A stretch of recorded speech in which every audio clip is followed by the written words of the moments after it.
Have you ever had a student who just remained a mystery to you?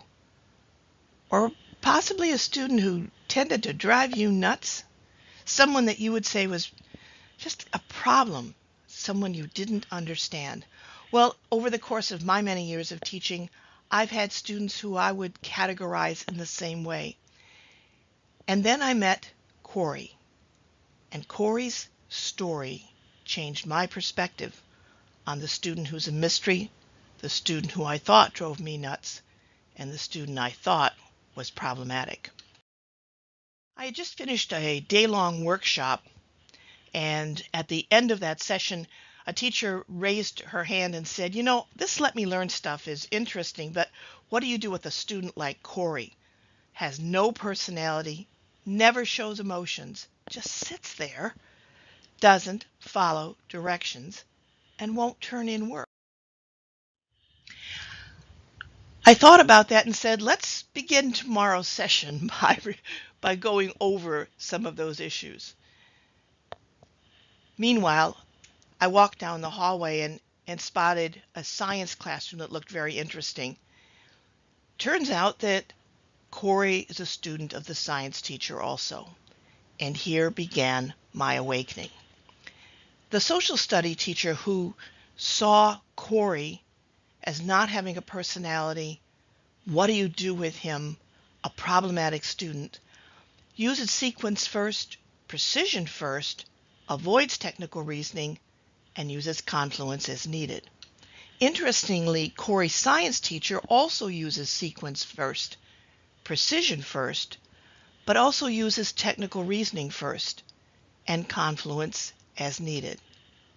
Corey, who had been seen as the problematic student, avoids sequence, uses precision as needed, uses technical reasoning first, and that's the only pattern he uses first, and uses confluence as needed. The science teacher asked me to walk around the room and see the various roller coasters that the students had made as a project, and in doing so, she pointed out Corey's. The social studies teacher had said Corey doesn't complete his assignments, but the science teacher said he was the only one in a class of 26 who did every aspect of the assignment, including the oral. The social studies teacher said he doesn't follow directions, but the science teacher said he had made this very elaborate plan, a checklist, and then he checked off each component as he completed it. His actual roller coaster was something to behold. A dean of a college of engineering who later saw the pictures of the roller coasters pointed out she had engineering students who wouldn't know the specific number of cuts needed to make the coaster work. That's high praise. The next morning, I began the workshop by having Corey's coaster center stage. And the teachers walked around and looked at it and oohed and ahed and read his description of what he had completed, looked at his plan, looked at his checklist.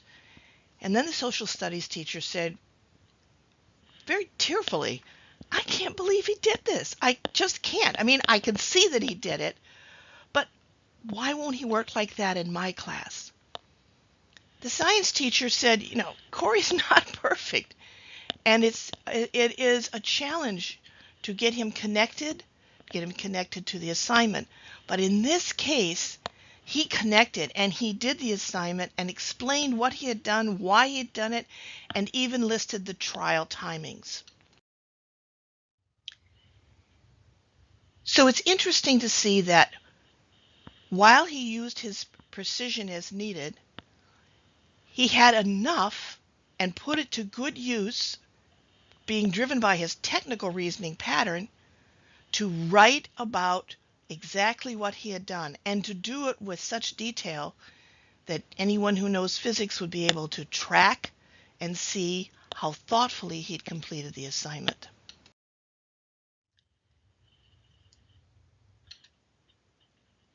The awakening continued at that point when the teacher said, would you please talk with Corey one-on-one? Now, the 700 middle school students in this particular building had completed the Learning Connections inventory 2 weeks prior, but had not received any more information about what it was about, what their patterns were about. That's what this training was going to help the teachers prepare to do. So I agreed to meet with Corey. We met for less than 10 minutes. He came in with his backpack, plunked it down the chair next to me, looked at me, and I introduced myself and said, "I'm here to talk with you about who you are as a learner. Remember taking this inventory a few weeks ago? Well, this is what it's about." I took and drew on a piece of paper the brain-mind connection, stimulus entering the brain, processes of the patterns, explained each of the patterns, and when I got to the explanation of technical reasoning, I got my first smile. He was intense and focused as I went through this, but he hadn't reacted to anything until that explanation. And then I said to him, your teacher's patterns are different than yours, and they are mystified by what you're thinking, how you're engaging, and if you're connecting. I said, you've got a lot of power here because there are people who are worried about you. They're concerned about, are you learning, and do you need any help? And if you do, what kind of help? Because it's not something that you typically ask for. He smiled again and shook his head, and I said, so you've got some choices to make. You can either open the window and let people in to better understand who you are as a learner, or you can keep it closed. I'm going to get on a plane. I'm heading back to the East Coast tonight, and Corey, I'll probably never see you again. But I want you to know you've got tremendous potential. I'm going to encourage you not to keep it locked inside, but to connect with others, connect with your parents and your teachers, and explain what's going on and how you're using your patterns. I then had a brief conversation with a school psychologist who pointed out that she had received more information through the Learning Connections inventory than many of the psychological profiles she had asked Corey to complete. And then she asked me to have a conversation with his mother, which I did, a very brief phone conversation. And I told her that I had put some materials in Corey's backpack. End of the story. But 2 weeks later, I received an email from the social studies teacher saying, thanks again for working with McNeish's. I've already seen a change in Corey, talking more, smiling more, and he's doing and turning in his assignment. But the most important piece of information I received was from Corey's mother 2 months later, after his 8th grade had concluded. And she said the information that she dug out of his backpack had really been helpful. And it explained her son to her. It also explained her daughter, who, as it turns out, is high in her use of sequence and precision and had just fit school, was a natural match. But she couldn't understand why Corey wasn't. She said, it seems to me that this research is saying different people have different paths to learning. That's not a bad thing, but we need to be aware of it and monitor ourselves and our understanding of their strengths, and then be able to support them in those areas where they're not as strong. But I would tell you that the piece that really touched my heart was when she said, most of all, I wanted to tell you thank you for adding another piece to the puzzle of trying to understand our son, who has variously been labeled gifted, Asperger's, and misunderstood since starting school. And she added, the child study team, based upon the information they received that day about Corey, determined that he was not to be classified.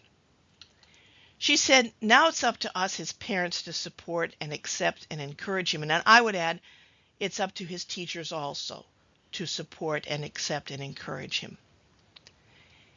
But the story doesn't end there. 10 years later, Corey has completed his bachelor's degree, has won honors in his computer science courses and competitions, and now is working for a national computer laboratory. Corey originally perceived as a problematic student, was a learner who was underestimated, misunderstood, and undervalued. I learned a great deal from that. I hope that you have too.